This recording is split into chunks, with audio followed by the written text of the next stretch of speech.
Fraud banking के शिकार हुए हैं? परेशान ना हो। आपको बस दो काम करने हैं। पहला, बैंक को सूचित करना। दूसरा हम बाद में बात करेंगे। रिजर्व बैंक के मुताबिक अगर अनाधिकृत इलेक्ट्रॉनिक्स लेन देन से आपका नुकसान हुआ हो तो आपकी देयता सीमित हो सकती है, बल्कि शून्य भी हो सकती है। यहाँ देयता से मतलब आपकी जिम्मेदारी। अगर आप अपने बैंक को तुरंत सूचित करते हैं, मतलब साफ है कि अगर आपके बैंक से कोई गैर कानूनी ट्रांजैक्शन हुआ है तो उसकी सूचना तुरंत तुरंत अपने बैंक को दें। बिना देरी करे सूचना देने से आप बच सकते हैं। ऐसा करने से आपके सारे पैसे को वापस मिल सकते हैं। यहाँ सबसे बहुत महत्वपूर्ण बात यह है कि आपको तुरंत इसकी जानकारी बैंक को देनी है, क्योंकि बैंक के पास अधिकार होता है पैसे को, ट्रांजेक्शन को रोकने का। हालांकि रोक तो पाते नहीं, क्योंकि पैसा तुरंत ट्रांसफर हो जाता है, लेकिन बैंक उसको वापस लाने के लिए प्रयास कर सकता है। पहली बार सुप्रीम कोर्ट ने इतना अच्छा आदेश दिया है, रिजर्व बैंक ने आदेश दिया है जनता की परेशानी को देखते हुए। देर ना करें, तुरंत बैंक को सूचित करें। आपकी देरी आपका बहुत नुकसान कर सकती है। अगर आपने समय पर बैंक को सूचित कर दिया तो आपका सारा पैसा वापस आ जाएगा। यहाँ बहुत महत्वपूर्ण बात यह है कि आपको देर बिल्कुल भी नहीं करनी है, जैसे ही आपको पता लगता है, क्योंकि हर ट्रांजेक्शन का एसएमएस आपके पास आता है। फ्रॉड होने के 3 दिन में करें शिकायत। अगर आपके बैंक खाते से कोई गलत तरीके से रकम निकाल लेता है और आप 3 दिन के अंदर इस बारे में बैंक को शिकायत करते हैं तो आपको यह नुकसान नहीं उठाना पड़ेगा। रिजर्व बैंक ऑफ इंडिया ने यह भी कहा कि निर्धारित समय में बैंक को सूचित दे देने पर ग्राहक के खाते से धोखाधड़ी कर निकाली गई रकम 10 दिन के अंदर बैंक को उस ग्राहक को वापस करनी पड़ेगी। आरबीआई ने यह भी कहा कि अगर बैंक खाते से हुई धोखाधड़ी की रिपोर्ट 3 दिन बीतने के बाद 4 से 7 दिन के बाद की जाती है तो ग्राहक को 25,000 रुपये तक का नुकसान खुद उठाना पड़ेगा, बाकी बैंक दिलवा देगा।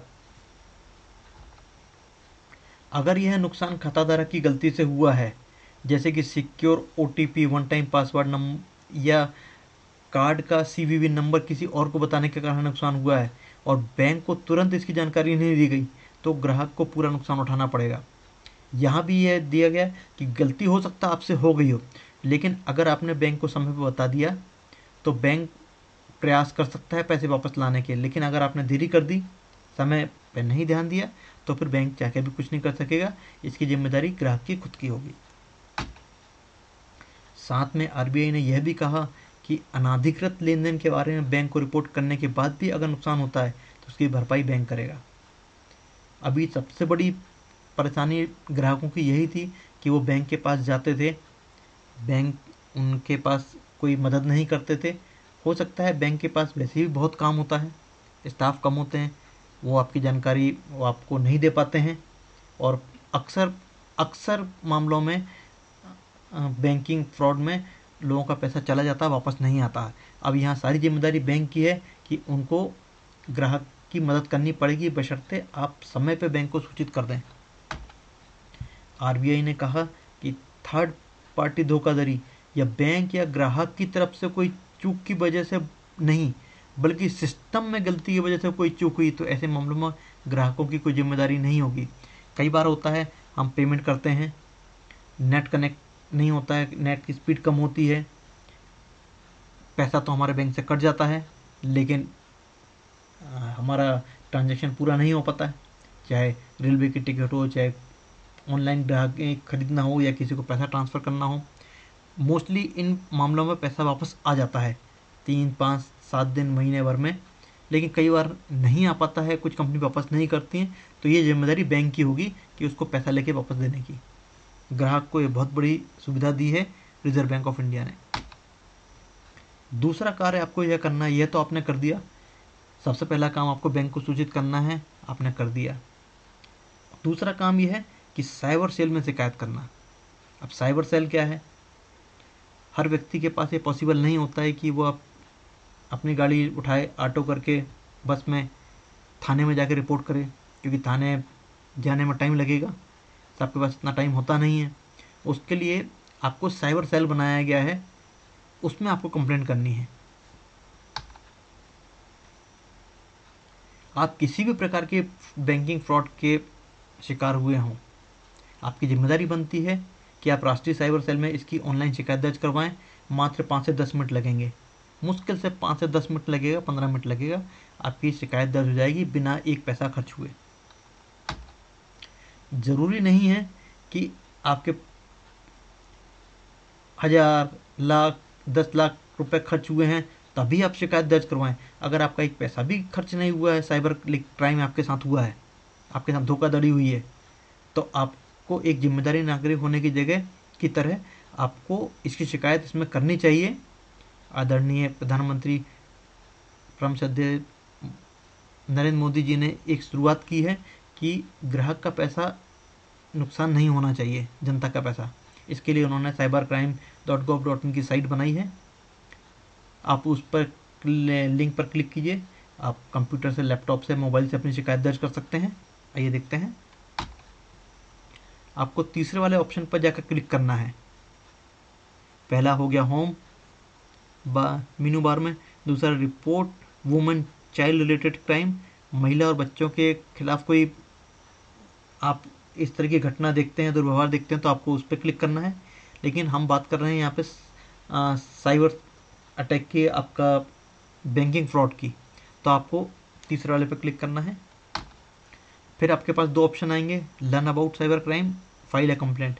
आपके पास टाइम है तो आप ये पढ़ लीजिए वीडियो साइबर क्राइम के बारे में, या आपको बिना देरी किए कंप्लेंट दर्ज करनी है तो आप इस पर क्लिक कीजिए।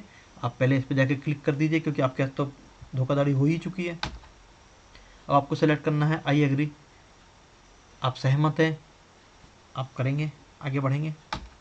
जैसे ही आप इसमें क्लिक करते हैं आपके पास एक ऑप्शन आता है लॉगिन और register.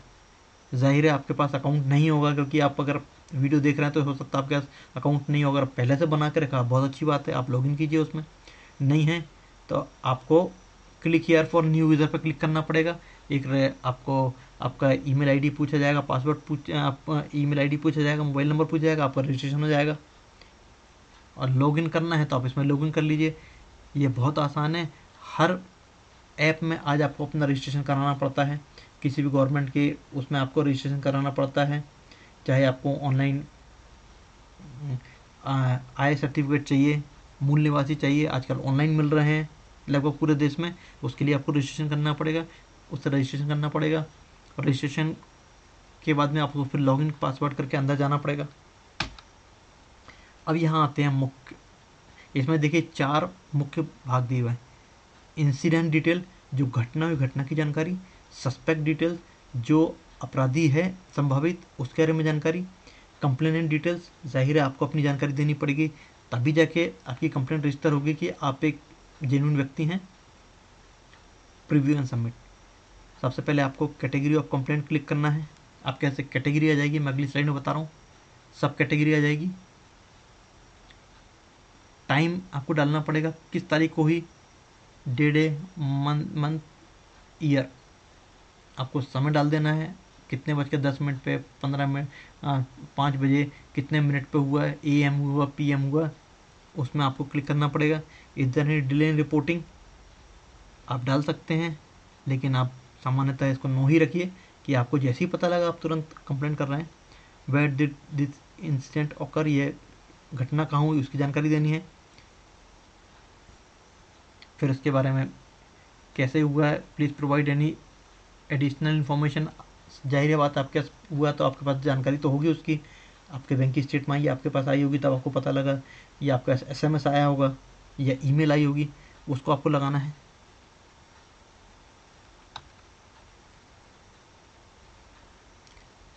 Complaint incident details, online and social media related. Social media में आपका कई बार एक पैसा भी खर्च नहीं होता, लेकिन सोशल मीडिया पर आपके खिलाफ कोई अब्यूज़ होता है, कोई इस तरह की बात आपको लगती है कि आपका अकाउंट हैक हुआ, कुछ हुआ, आपको जानकारी देनी चाहिए। ऑनलाइन फाइनेंशियल फ्रॉड तो आपको देना ही पड़ेगा।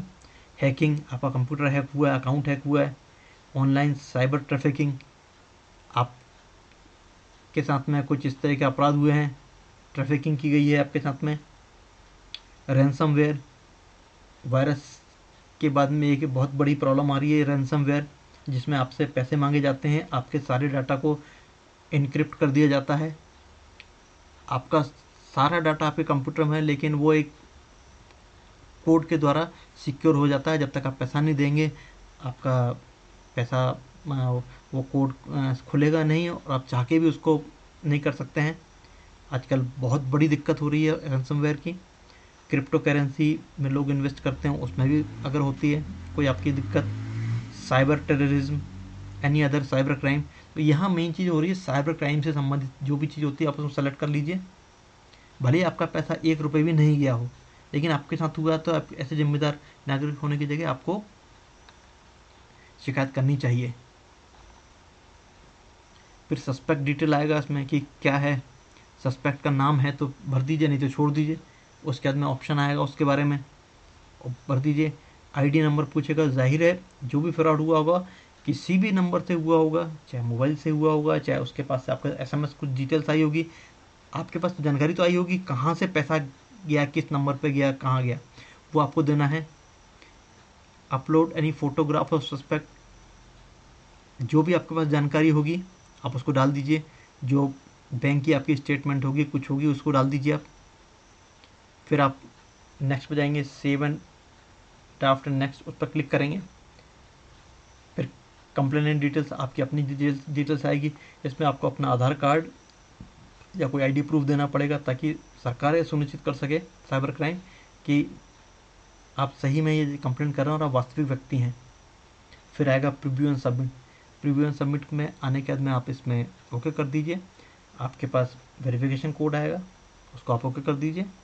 आपकी पास डिटेल्स आ जाएगी कि आपका शिकायत दर्ज कर ली गई है। आपके एक डॉकेट आईडी दे दी जाएगी और आपको संभाल के रखना है। आप कैसे ईमेल से भी जानकारी आपको प्राप्त हो जाएगी पूरी पीडीएफ फाइल में। आप साइबर सेल का उपयोग करें जब भी आपके साथ कोई गलती होती है, आपके साथ इस तरह की दुर्घटना होती है और आसपास में किसी की होती है, तो आप इस साइट को खोल के उसकी मदद करें और उसको होने वाले नुकसान से बचाएं। धन्यवाद।